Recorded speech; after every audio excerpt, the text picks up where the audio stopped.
tulinayo n'abazisonda nga bo bazitereka. Waliyo omuntu eyasonda sente zonna atazikuwa? Yes. Ani? Senga asidi. Sobola butamwogera. Senga asidi yankoonamu nangamba nina ano sente za JAYDEN million 2 oba something. Nangamba agenda zikuweereza. Teyaziweereza. Era wena muse muweereza message azimpereze. Oba yanziramu biki? Omuntu kalyawo gwe messe. JAYDEN Senga asidi simwagala. Naye wano ebaali bakusondera sente Senga asidi y'omu ku baakoma live ye. Mujjukira abantu abababeereddewo nga muli mu buzibu mbwammwe. Byanamwe mujjukira omuntu akubeereddewo nga weetaaga.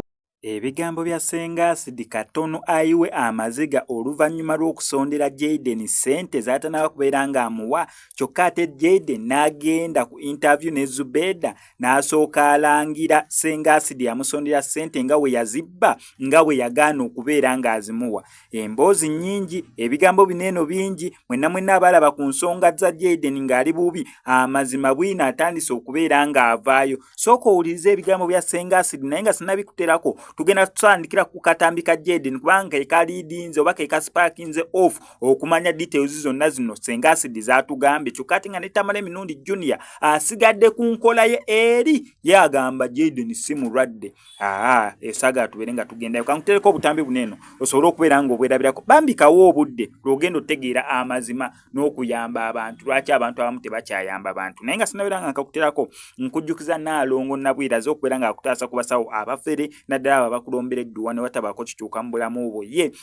Ndakutaasa ku nsonga z'obufumbo, ensonga za ttaka, oyagala visa, sente zikuyita myaganya gya ngalo. Mukubireko ku enamba y'essimu gy'olaba mu nsonda, ebisigadde obimulekere. Tulinayo n'abazisonda nga bo bazitereka. Waliyo omuntu eyasonda sente zonna atazikuwa? Yes. Ani? Senga asidi. Sobola butamwogera.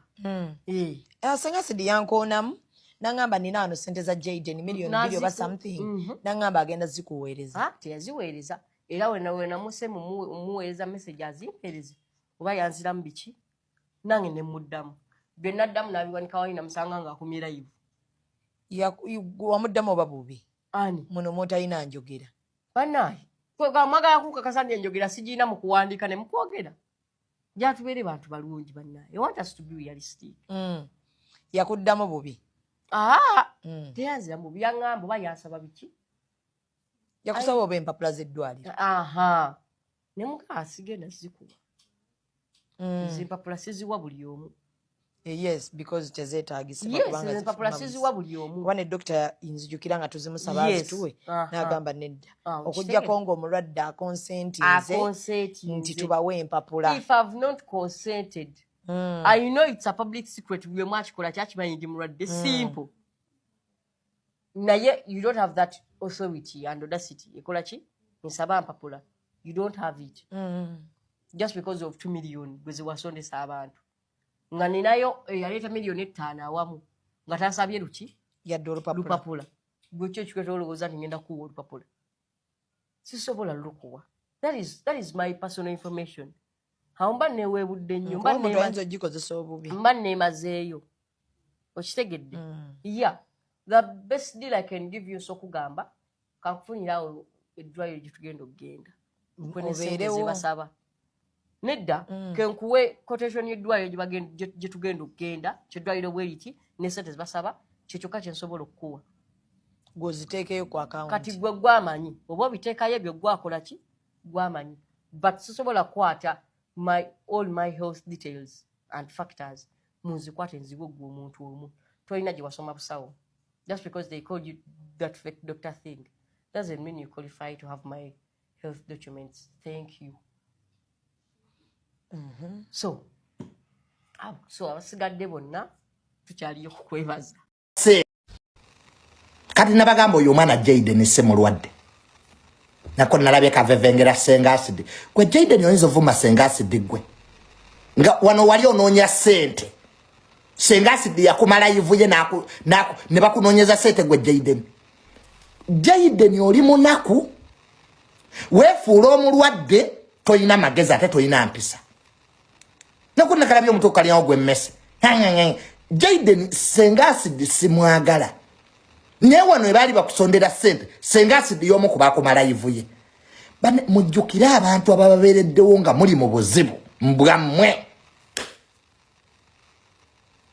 Byana mwe mujjukira omuntu akubereddewo nga weetaaga obuyambi. Jayden singa sigwa yasamira Senga Acid. Oyo mukazi yakoma live. Na kuvumira ne ku bantu abali bakuvuma. Kati gwalege byebinyo. Nga Jayden oli mulwaddewa. Owawa. Oli mulwadde wawa. Nabagamba oyo mwana simulwadde from day one. Nenchibagati oyo mwana anonya sente. Didn't I tell you? Nemudano ne muvuma. Nemukwata sente ne muzikunganya. Nga bali mudwaliro babbanzibe. Buli YouTube atayina byakola balekawo n'amaka gaabwe bayingire eddwaliro. Anti waliyo omulyo. Waliyo omulyo. Wamma omuntu omulwadde alabika. Mwatugamba Jayden agenda kufa mu wiki 2 nga tafanga. Masode sete Jayden ali bubi wakufa mu wiki 2 obusomya tebukyakola weekali. Kabeera mabaraka studda bakazi banene mbukagenda kufa. Wano Jayden asitula abakazi abanene abamusinga n'obukulu abeba kakatya. Agenda okufa oyo. Ayuwa. Nze you can't fool me bana mwe ba YouTube amba manye emizannyo gyammwe. Nabibagamba wano ne munnangira era Junior oyina omutima omubi nze mba nabirabye bino bya kifere. Nemnga Junior nga bwe nina omutima omubi omuntu omulwadde alabika. Omuntu yeetambuza alyanwa mulwadde waawo abalwadde bali ku bitanda emulago. Gwe bayita omulwadde nti muyi ye muntu ali ku macupa wamanga ogalabako. Na yona asitula n'abakazi. Bamuyita ne ku mikolo n'anwa bbereya n'agikuba. Hello, Bana Uganda, muli mutya. A very good morning, afternoon and evening to everyone. Nzize wano olwaleero okwogera ku bigambo ebyayise jjo ku mukutu gwa Zubeda Mayanja. Shamimu Mayanja Zubeda nga omwana Jayden munyivu nti mwasonda sente nesitazimuwa. Mu bigambo bye mwabaddemu mwasonda sente nesitazimuwa era namusaba ebipapula ate ye nga tasobola kuwa muntu ananagira bipapula nga tasobola kuwa muntu atasoma bipapula bye nga tasobola kuwa muntu mukadde anaatera okufa ebipapula bye nga tasobola kuwa muntu abeera oba mu kyalo and all that you guys had that whatever he had to say. Kati Jayden nsooka okwetondera nti nakusondera nenziramu nenkwetondera nti nakusaba ebipapula naye munange Jayden ku sente ezakusonderwa zaali miliyoni 2 n'emitwalo 6 neŋŋamba nenda kukongererako $10 era kwezo sente ezakusonderwa zonna inze nalinako $10 kyokka naye esente endala zaali z'abantu.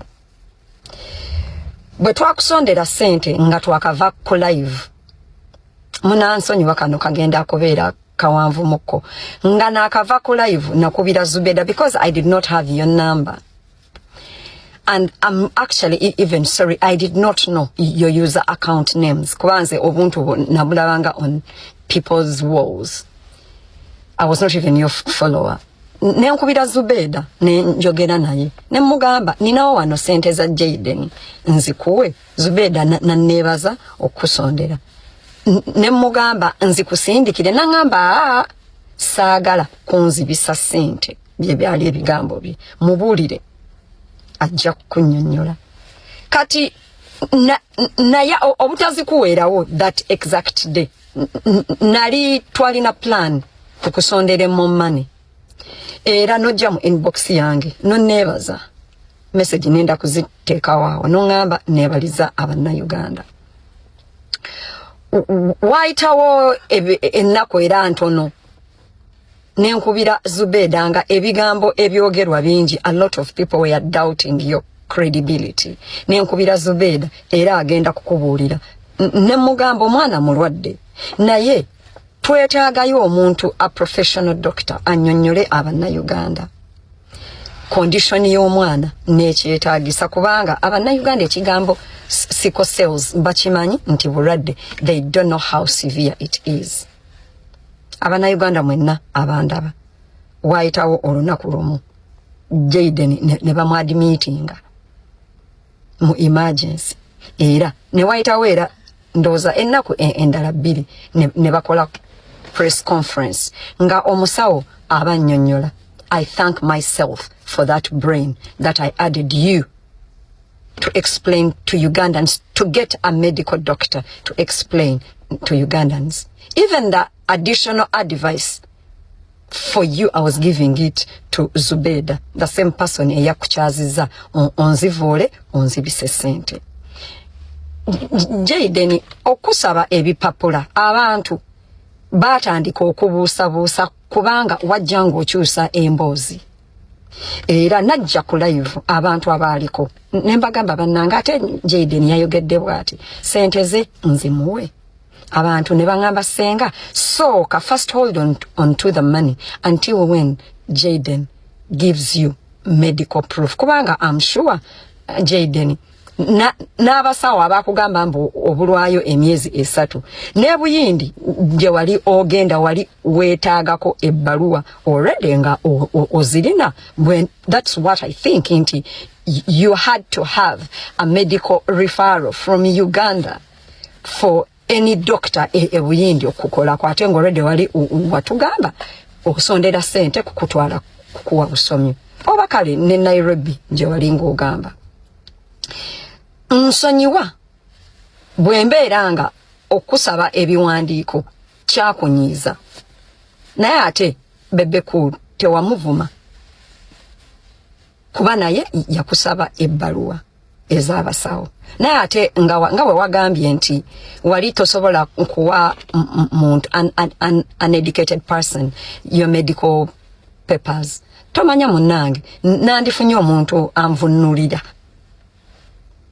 oluzungu bwe lwandibadde olungi naye ate okusaba ebipapula ne Bebekulu yakusaba ebipapula asobola obitwala ewa bakamaabe kubanga sente zaali teziva mu nsawo ye nange sente zaali teziva mu nsawo yange era abantu bangamba I should hold on to the money. Ne waitawo akaseera era katono nojja mu inbox yange nga omanja sente mu bigambo byo bino halo nyabo twasimba okwogera nga oli mento okunsindikira sente abantu ze bansondera ku live yo kiki ekyatuukawo in such a tone and manner. Nenkugamba halo engeri gyotampa biwandiiko engeri gyotanaba kutuwa biwandiiko sente. I'm still holding on to the money but don't worry, it is safe and I guarantee you your money is still safe with me. You bring medical papers, your money is with me, it is safe. Ononsonyiwa pazi okugamba nti omuntu asula mu kyalo Jayden abantu abakusondera bonna ab'omutwalo ab'etaano tomanyi munnange we babeera wayinza kubanga nze abantu bonna abansindikira sente. I have their numbers and names. Abamu omuntu omu ali mu room emu eyo bwayise eyo munkere eyo wa naye nga engeri gye wagamba mbuno obuzaayo emyezi 3 okufa kyakwatibwako Uganda nga tebagala bambi ofe nga balaba obudde osigazizaayo butono eyalinawo kye yalinawo n'aleeta. Tusonyiwe ffe ababeera mu kyalo okusondera sente ne twagala n'okumanya abasawo kye bagambye oba kye bagamba ekyetaagisa tusonyiwe inze n'ababeera mu kyalo abalala. Nsonyiwa okunanaagira nakozesa eddoboozi lyange erinanaagira ne nkusondera ssente ezaakunyiza nti saakuwa. Era nakozesa eddoboozi lyange lino erinanaagira. Wali ebazeera ne nkusondera ssente ononsonyiwa. Nsonyiwa okubeera omukadde ffenna tukolerera kukula tukaddiweko abaana baffe tubazaale tubakuze tulabeko era naawe kyova olaba onoonya obusomyo oleme kufa otuukeko mu myaka emikuluko. Era ayamushuwa maama wo omwenyumirizaamu okubeera nga akuze otuukaawo. Nsonyiwa bwe mbeera nga nasobya nkusaba taata onsonyiwe naye nga sibbangako ssente zo nzirina. Era abantu abaazimpa be baŋŋamba nkusabe ebiwandiiko ononsonyiwa.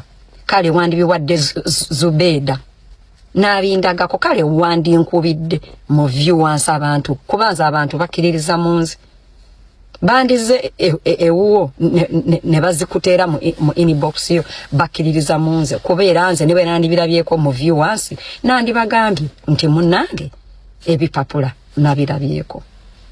Nkusaba onsonyiwe onsonyiire ddala. Abannayuganda ssente za Jayden nzirina ziri safe with me.